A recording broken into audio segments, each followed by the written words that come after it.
ಕನ್ನಡ ಚಿತ್ರರಂಗ ಕಂಡ ಯಶಸ್ವಿ ಹಿರಿಯ ನಿರ್ದೇಶಕ ಜೋ ಸೈಮನ್ ಹೃದಯಾಘಾತದಿಂದ ಮೃತಪಟ್ಟಿದ್ದಾರೆ. ಇವರಿಗೆ 80 ವರ್ಷ ವಯಸ್ಸಾಗಿತ್ತು. ಫಿಲಂ ಚೇಂಬರ್ನಲ್ಲಿ ಆಯೋಜಿಸಿದ್ದಂತಹ ಸಭೆಯಲ್ಲಿ ಭಾಗಿಯಾಗಿರುವಾಗಲೇ ಅವರು ಹೃದಯಾಘಾತಕ್ಕೆ ಒಳಗಾಗಿದ್ದಾರೆ. ಕೂಡಲೇ ಅವರನ್ನ ಸಮೀಪದ ಮಲ್ಲಿಗೆ ಆಸ್ಪತ್ರೆಗೆ ದಾಖಲಿಸಲಾಗಿದೆ. ಆದರೆ ಚಿಕಿತ್ಸೆ ಫಲಕಾರಿಯಾಗದೆ ಮೃತಪಟ್ಟಿದ್ದಾರೆ. ಜೋ ಸೈಮನ್ ಅವರು ಕನ್ನಡದ ಸುಮಾರು 100ಕ್ಕೂ ಹೆಚ್ಚು ಸಿನಿಮಾಗಳಲ್ಲಿ ಕೆಲಸವನ್ನ ಮಾಡಿದ್ದಾರೆ. ನಿರ್ದೇಶಕರಾಗಿ, ನಟರಾಗಿ, ರಚನಾಕಾರರಾಗಿಯೂ ಕೂಡ ಅವರು ಕನ್ನಡ ಚಿತ್ರರಂಗದಲ್ಲಿ ಸೇವೆಯನ್ನ ಸಲ್ಲಿಸಿದ್ದಾರೆ. 1977ರಲ್ಲಿ ಒಂದು ಪ್ರೇಮದ ಕತೆ ಮೂಲಕ ನಿರ್ದೇಶಕರಾದವರು.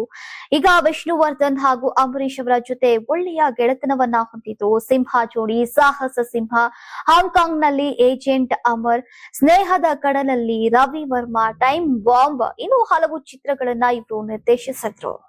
ಸದ್ಯ ಇವರು ನಮ್ಮನ್ನೆಲ್ಲ ಅಗಲಿರೋದು ನೋವನ್ನುಂಟು ಮಾಡಿದೆ. ಯಾರಾಗ್ತಾರೆ ಎಂಎಲ್ಎ ಅಭ್ಯರ್ಥಿ 2028 ಶೀಘ್ರದಲ್ಲೇ. ಪ್ರತಿದಿನ ಒಂದೊಂದು ಕ್ಷೇತ್ರದ ಟಿಕೆಟ್ ಆಕಾಂಕ್ಷಿಗಳ ಸಂಪೂರ್ಣ ಮಾಹಿತಿ ಪೊಲಿಟಿಕಲ್ ಜರ್ನಲಿಸ್ಟ್ ಕೆಎಂ ಶಿವಕುಮಾರ್ ಅವರಿಂದ. ಕರ್ನಾಟಕದ ನಂಬರ್ 1 ಡಿಜಿಟಲ್ ಮೀಡಿಯಾ ನಿಮ್ಮ ನೆಚ್ಚಿನ ಕರ್ನಾಟಕ ಟಿವಿಯಲ್ಲಿ ಮಾತ್ರ. ನೀವು ಸಣ್ಣ ಆಗ್ಬೇಕಲ್ವಾ? ಅದು ಒಂದು ಉತ್ತಮ ಆಹಾರದಿಂದ ಸಣ್ಣ ಆಗ್ಬೇಕಲ್ವಾ? ಪ್ರತಿದಿನ ನಮ್ಮ ಜೀನಿ ಸ್ಲಿಮ್ ನ ಯೂಸ್ ಮಾಡಿ ಯಾವುದೇ ಸೈಡ್ ಎಫೆಕ್ಟ್ ಇಲ್ದಂಗೆ ನೀವು ಸಣ್ಣ ಆಗ್ತೀರಾ.